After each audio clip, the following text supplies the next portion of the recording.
بسم اللہ الرحمن الرحیم۔ احادیث مبارکہ صلی اللہ علیہ وآلہ وسلم۔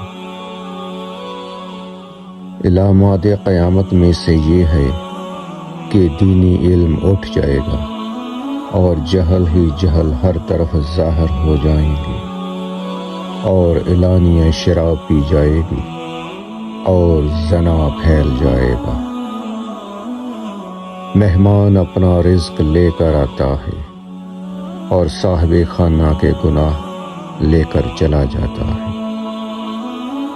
جب تم ایسے ہو جاؤ کہ تمہارے غم بڑھ جائیں اور تم ان غموں کو ختم کرنا چاہو تو مجھ پر درود پڑھا کرو، یہ تمہارے غموں کو ختم کرنے کے ساتھ ساتھ تمہارے گناہوں کو بھی مٹا دے گا۔ جس آدمی نے عشاء کی نماز باجماعت پڑھ لی تو گویا اس نے آدھی رات کھڑے ہو کر اپنے رب کی عبادت کی۔ ایمان کے 70 سے زائد درجے ہیں، ان میں سے افضل ترین درجہ لا الہ الا اللہ کہنا ہے۔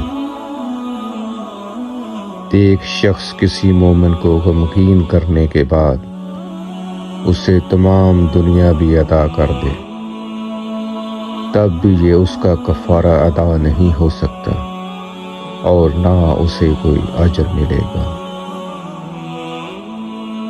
رسول اللہ صلی اللہ علیہ وسلم تمہیں جو کچھ دیں وہ رکھ لو، اور جس چیز سے منع کریں اس سے رک جاؤ۔ جس شخص نے صبح و شام 100 مرتبہ سبحان اللہ پڑھا تو وہ 100 حج کرنے والوں کی طرح ہے۔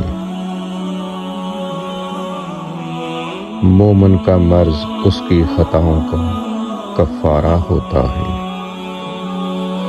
امید ہے کہ اللہ سبحانہ تعالی ہر گناہ معاف فرما دے بجز اس شخص کے جو حالت شرک میں فوت ہوا اور جس نے عمدن کسی مومن کو قتل کیا۔